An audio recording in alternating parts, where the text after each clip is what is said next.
Yun guys, isang hintuan ng 100 yung binta niya. So, hindi na rin masama.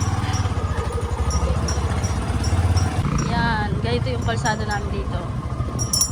Papunta kami ng ibang subdivision para mga 10 pa lang ng umaga, 10:30 to 40, gano'n. So, tingnan natin. So, update lang. Ganito yung buhay niya everyday. Yan.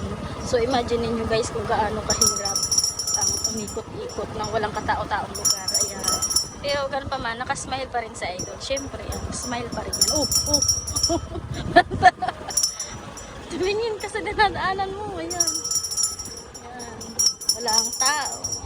Ayan. Yung street namin, oh. Nasa loob pa rin kami ng subdivision. Ayan. Palabas na kami maya-maya lang. So, while boring, kwentuhan muna tayo. Ibang gusto niyong topic guys. Ganito kasi yun.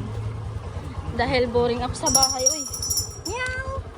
Mag-isa lang ako sa bahay ngayon. So, naisipan kong sumama.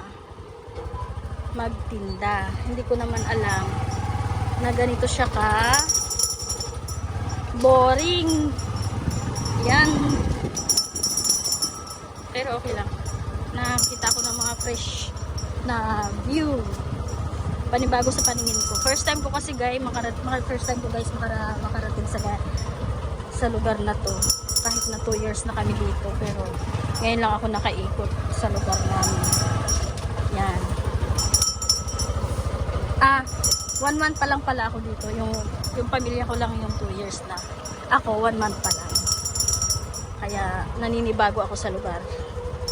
Nasanay kasi ako dun sa Taguig na madaming tao, bawat street ang dami-daming tao, dami-dami kang makikita sa sasakyan dito, nakakapanibago.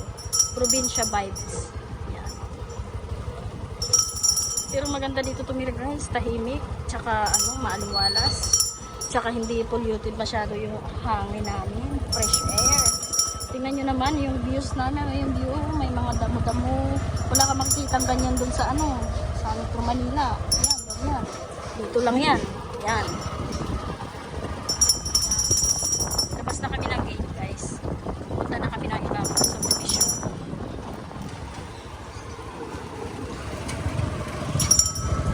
Yung daan namin. Ayan. Tingnan nyo. Ayan ang daanan namin. Aray ko. Sana hindi umulan guys. Tingnan mo may araw naman. Ayan, masikat yung araw ngayon. Sana lang. Pagdating ng hapon kasi yun yung ng ulan eh. Ayan. Punta tayo. Ayun. May mga kambing. Dito nyo lang makikita yan sa probinsya. Ayan, mga kambing. Ayan. Ay, dandan ka. Ayan. Tapos, ayun na. Tinitingnan ako ng mga tao guys, ayan, kasi naniniba ako nagbablog. Natatawa ako. Katayin ko na, mamaya update ko kayo pag nakarating kami sa kabilang subdivision. Ayan, customer na galing yung prutasan. Ayan, tingnan yung mga prutas niya guys. So, sarap ng rambutan, tsaka yung grapes. Mura na lang yung rambutan dito, 25 kalahati. Oh, hindi na masama. Matamis yan guys eh. Dito suki ko yan eh. Suki ko yan ng rambutan. Bumili siya ng ice cream. Marami pang bumibili guys. Kaya dito muna tayo sa na ng kalsada. Kasi may mga bumibili pa. Ayan o. Maghahanap ng pinapay. Mamaya papasok kami dyan o. Sa subdivision na yan.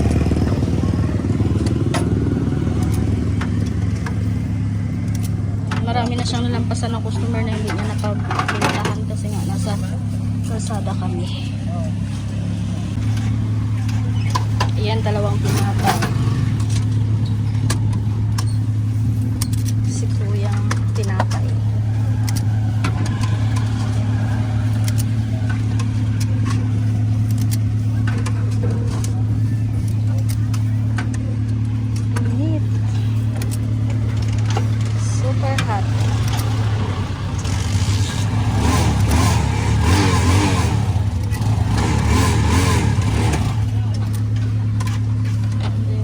labas guys. Oh.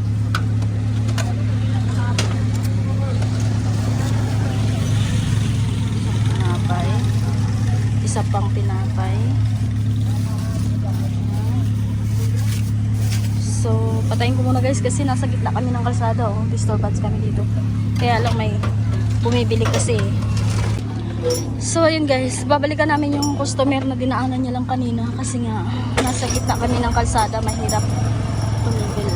Baka disturbo tayo sa mga ibang sasakyan. So, balikan natin.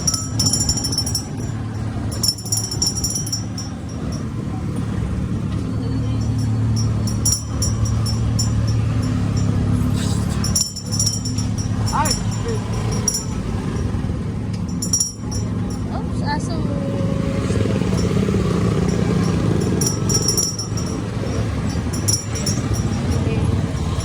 Yan.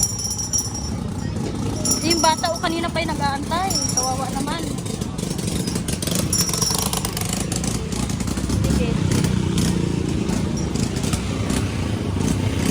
Nagtampo na siya. Nagtampo na yung bata kasi kanina pa yun. Nagalit ako. Nagalit na yung bata. Nagalit na siya.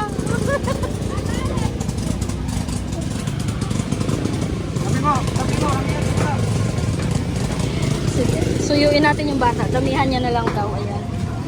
Kasi kanina pa yun sumisigaw. Nag-abang. Tapos inanuhan niya lang. Dinaanan. Kasi nga busy. Ayun yung kapatid ko. Ayan. Tinda din siya. So ayun. Susuyuin niya muna yung bata. At nagalit kasi yung bata. Ayan.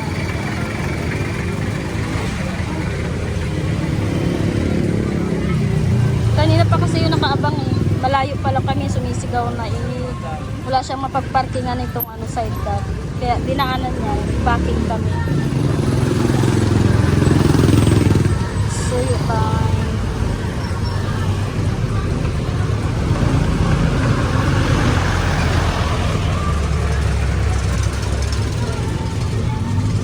May customer pa siyang nag-aantay dito. 20? So, 20 sa'yo? Ha? Amo yan na lang. talaba, isda. Bili na yun. May customer pa siya.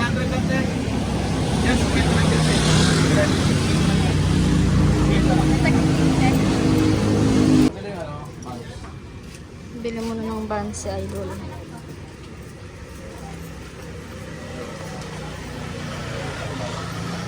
Yes. Tag magkanong buns nila? 20. 6 na piraso. 20. So pag nabinta niya yan, 120. Ang isang balot. Kasama na ice cream. Okay.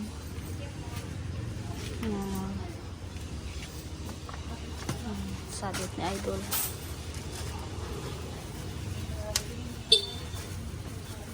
Okay. Ang init. Dito na kami sa kabilang subdivision. So yun guys. Mas malinis yung kalsada dito. Walang katao-tao kasi nga mainit.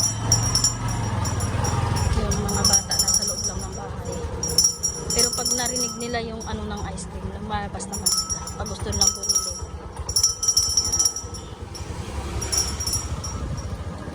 So, mamaya ulit guys, update ko kayo.